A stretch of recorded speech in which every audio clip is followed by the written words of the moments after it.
It's a very busy Thursday night in the game. We got 9 games to go through and no time to waste. Let's get right to it. My name is Andreas Sachenko and you're watching the KHL Update. We go to Magnitogorsk first, where Metalurg engage in battle with Avangard. This should be good. Either for the period, Matt Allison can't keep the puck in the offensive and Sergei Shirokov steals it, accelerates down the ice, but Vasily Koshkin denies him on a breakaway. Magnitogorsk gets the puck in over the goal line shortly after that, but is waved off immediately due to high sticking on the play.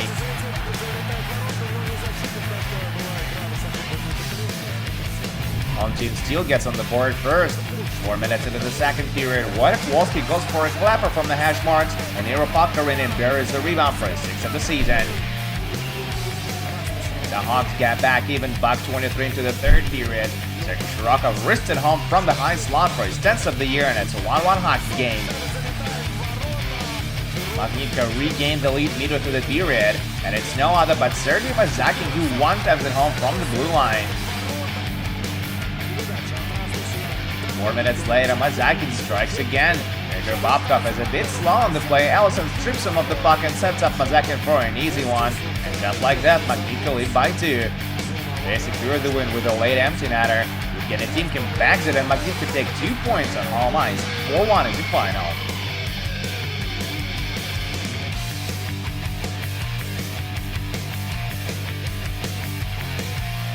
Next on the menu, Tractor versus Boris, and these two fill the net like nobody's business. Leading through the first period, Alexander Sharov scores his first goal of the season to give Tractor 1-0 lead. The game blows wide open in the second. 4.5 minutes in, Andrei Patterson steals the puck on the forecheck and he seizes it past Vasily Demchenko. 2 minutes later, Tractor get their lead back as Anton Glinkin nets his initial marker of the year, 2-1 home team. Late in the period, Tractor improved their lead to 3-1 as they score a shorthanded goal. Alexander Rybakov carries the puck into the zone, slams on his brakes and sends it in from the hash marks. 40 seconds later, Brandon Bachansky scores off a slap pass by Kevin Duman and we're back to a 2-goal differential. But then Sharov scores his second of the night before the time runs out in the period. Tractor lead 4-2 after 40 minutes of play.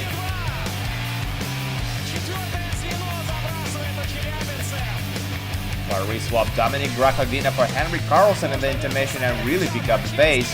They outshoot Tractor 14-5 in the third and manage to force overtime. Jesse Blacker makes it a 1-goal game late in regulation. And then with just 31 seconds remaining on the clock, Matt Fradin tucks it home on the rebound to make it 4-4. And the same line finishes the job for Boris Bako 9 into the extra period of play. Matt Fradin takes the initial shot and Brandon Bachansky scores on the rebound. Orisa raise a 2-goal deficit and take it 5-4 in overtime.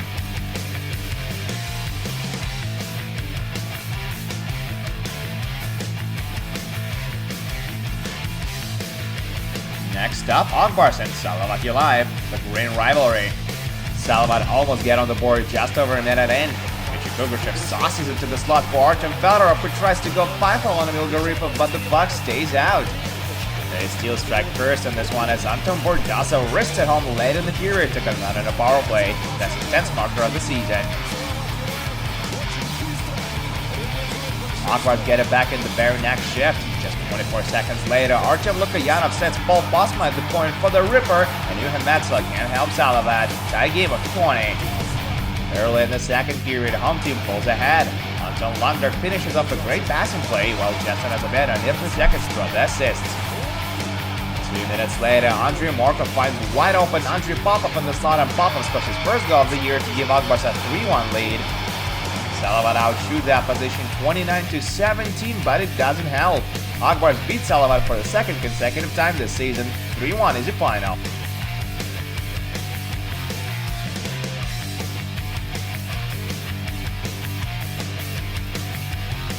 We travel to Nizhny Novgorod now, where Torpedo go up against Yakirid. There's quite a bit of scoring in this one as well. Jesters get it started midway through the first. Victor Love nets his second of the season. Torpedo get back even 3 minutes later. 23-year-old Nikita Stendikov scores his first career KHL goal, 1-1 after 20. Home team gets in the lead as they can gun on a 2-man advantage. Bako 8 into the second period. Dennis Fortune sends it dart past Yanis Galnic.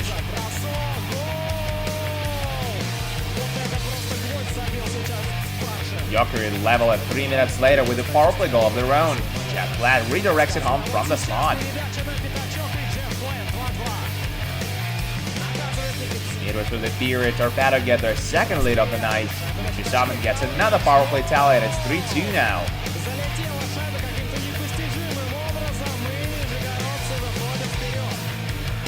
They improved their lead to 2 goals just 15 seconds into the third period. Captain Mikhail Bardakov scores his 5th and Torpedo lead 4-2. But then Jesse Jonsson takes matters into his own hands. 9 minutes later, he scores on a power play to bring him back to within 1. And with just 11 seconds remaining to play in regulation, he buries the rebound to tie it up. 4-4 and this one goes to overtime.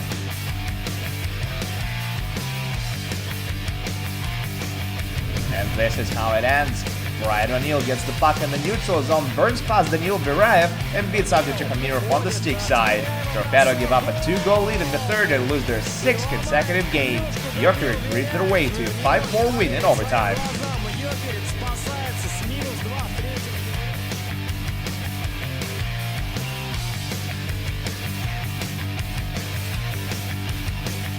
We're now in St. Petersburg, where SKA take on their arch rivals Dynamo Moscow. And the blue and white add extra oil to the fire as they get on the board just a minute and 13 seconds into the game. Evgeny Masar scores his first of the season. And a few minutes later, Alexander Yeremenko comes to the rescue to keep his team in the lead. Andrei Kuzmenko takes 3 shots from inside, but nothing goes past Dynamo netminder. They solve it midway through the period. Dynamo cough up the puck on the breakout, and Nikita Gusev scores the 6th of the season, while Nail Yakupov shot the only assist of the play. Early in the second period, SKA grabbed the lead as Alexander Dergachov beats Yeremenko 5-0 to convert on a power play.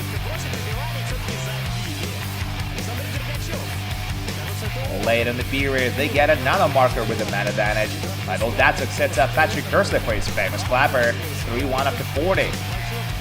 Dynamo pulled back to within 1 late in regulation. Moiseyev scores his 2nd career goal in the KHL, but it's not going to help his team. SKA carried the 1-goal lead to the finish line and beat Dynamo for the 2nd consecutive time this year.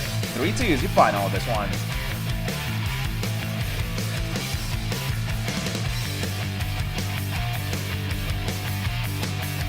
We'll make our next stop in Moscow, where Spartak cross sticks with another Dynamo Riga. Latvian team gets off to a great start, and Mils Gagaris one-times it home for his 2nd of the year and beat within the 1st. They doubled their lead a minute later. Linus Fidel makes a cross-ice pass, and Matthew Mayone does not let it go to waste.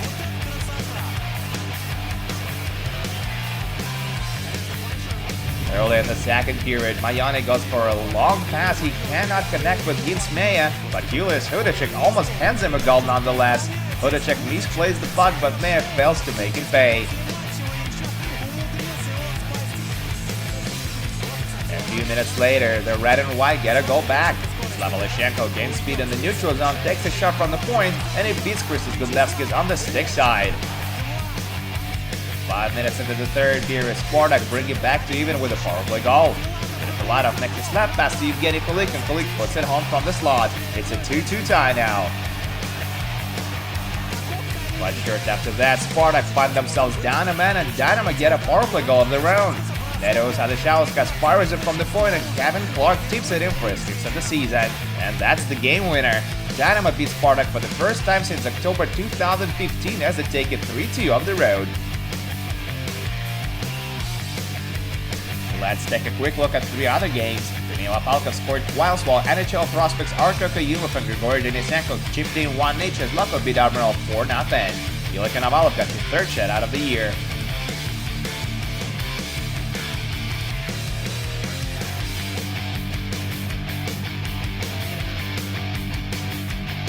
Vitis beat Neftikimik 3-1 on home ice. Alexei Makeyev scored the game-winning goal.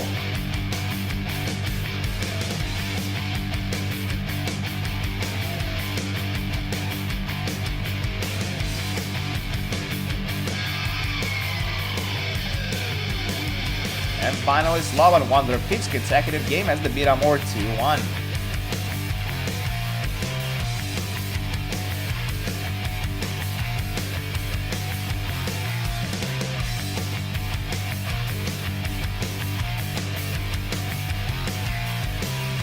And that's it for the KHL update, but do come back tomorrow for 2 more games. Severstal will host after Belispo, Sochi will take on Red Army. My name is Andreas Sachenko, thank you guys so much for watching, and I'll see you again soon.